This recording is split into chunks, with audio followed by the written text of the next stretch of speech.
राधे राधे दोस्तों, आज हम आपको सुनाएंगे एक ब्राह्मण और ठगों की कहानी। अगर आप हमारे चैनल पर नए हैं तो प्लीज़ हमारे चैनल को लाइक करें, सब्सक्राइब करें और शेयर करें। एक बार की बात है, एक ब्राह्मण बड़ी खुशी खुशी एक सुंदर गाय लेकर जंगल के रास्ते होकर जा रहा था। उसी रास्ते पर 3 ठग बैठे हुए थे और उस ब्राह्मण को आते देखकर एक योजना बनाने लगे कि आज इस ब्राह्मण को ठगते हैं। योजना के अनुसार तीनों थोड़ी थोड़ी दूर पर जाकर बैठ गए। जैसे ही ब्राह्मण देवता पहले वाले ठग के पास से निकले, वह बोला, नमस्ते ब्राह्मण देवता, कहाँ जा रहे हो? आपकी बकरी तो बहुत सुंदर है। ब्राह्मण चौंकते हुए बोला, अरे भाई, यह बकरी नहीं गाय है। ठग कहने लगा, क्या बात करते हो, यह तो बकरी है, आप चाहे तो किसी से भी पूछ लो। ब्राह्मण को बड़ा अजीब सा लगा, सोचा शायद ये आदमी कोई पागल है, और वह आगे बढ़ गया। थोड़ी दूर आगे गया तो दूसरा ठग मिल गया। ब्राह्मण बेचैनी से उसके पास से जब निकला तो वे दोनों जो बोले राम राम। ब्राह्मण पूछने पर उसने उसे बकरी की बड़ी प्रशंसा करी। ब्राह्मण ने गौर से फिर अपनी गाय को देखा, उसे तो बड़ा आश्चर्य हुआ। आज लोगों को क्या हो गया है, ये पागल हैं या मैं खुद ही भ्रमित हो गया हूँ। दिमाग में संदेह हो जाने पर आदमी को बेचैनी बढ़ जाती है, तो वह हाल उस ब्राह्मण का हो रहा था।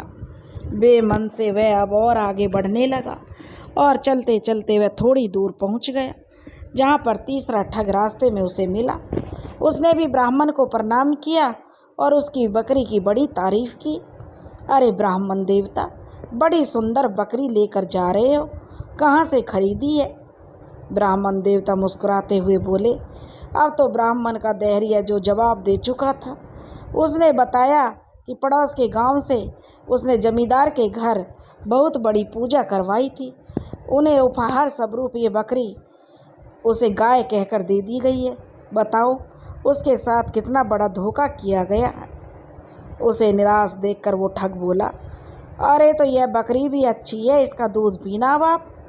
ब्राह्मण ने कहा, नहीं, मुझे यह नहीं चाहिए, मैं तो इसे बेच दूंगा। उस ठग ने कहा, आप चाहो तो मुझे ही बेच दो, लेकिन मेरे पास ज़्यादा रुपए नहीं हैं। ब्राह्मण को बहुत निराशा हुई, फिर भी उसने कम दामों में ही वह गाय बकरी जो ठग बता रहे थे उस ठग के हाथों में बेच दी। थोड़ी आगे चले तो एक आदमी जो बहुत देर से उन सारी बातें चुपचाप देख रहा था, वह उस ब्राह्मण से बोला, ब्राह्मण देवता, ये 3 ठग हैं और आपस में मिले हुए हैं, जिन्होंने आपको ठग लिया है। ब्राह्मण को तो अब काटो तो खून नहीं, पल भर को वह जड़ समान हो गया। इतनी बेवकूफ़ी तो शायद उसने कभी नहीं की थी अपनी पूरी ज़िंदगी में।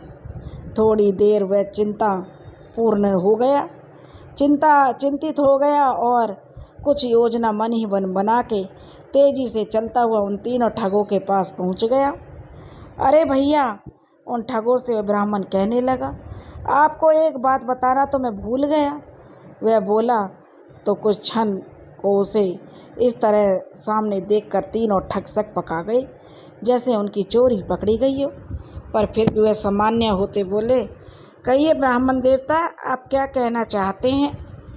ब्राह्मण बोला, अरे जमींदार ने इस बकरी को मुझे देते हुए कहा था कि एक शापित जानवर है जो अपने मालिक को नुकसान पहुंचाएगी अगर वो कुछ पूजा पाठ या यज्ञ दान दक्षिणा नहीं करेगा। तो अभी जो वो करना शेष है, क्योंकि यह मुझे दी थी तो इसकी पूजा पाठ जरूरी है। ठगों ने सोचा, बात तो शायद ठीक है, तभी तो ब्राह्मण को भी इतनी महंगी गाय के इतने कम दाम मिल पाए। ठीक है, यह तो ब्राह्मण है, इससे ही कुछ उपाय पूछ लेते हैं। अपने ही जाल में उन्हें फंसता हुआ देखकर ब्राह्मण मन ही मन मुस्कुराने लगा। उसने एक लंबी लिस्ट पकड़ा दी पूजा की, कितना लंबा चौड़ा ब्यौरा दे दिया दान दक्षिणा का, और उन्हें चेताया कि ये सब करें, इसके नहीं तो इसको ले जाओगे, इसे बिना पूजा पाठ के तो तुम्हें अशुभ फल मिलेगा। ठग परेशान होकर सोचने लगे, इतना तो इस गाय का फ़ायदा भी नहीं होगा, जितना हमारा खर्च करना पड़ेगा।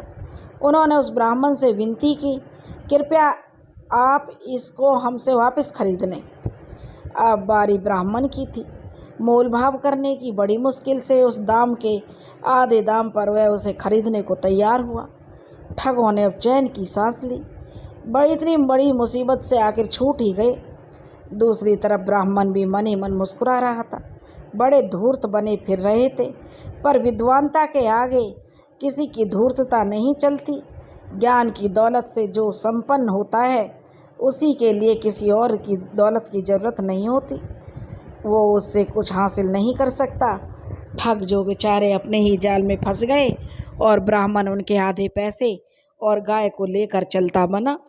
दोस्तों, इसलिए कहा है विद्वान और विद्या जरूरी है, क्योंकि जो विद्वान है वह सब पर भारी पड़ता है।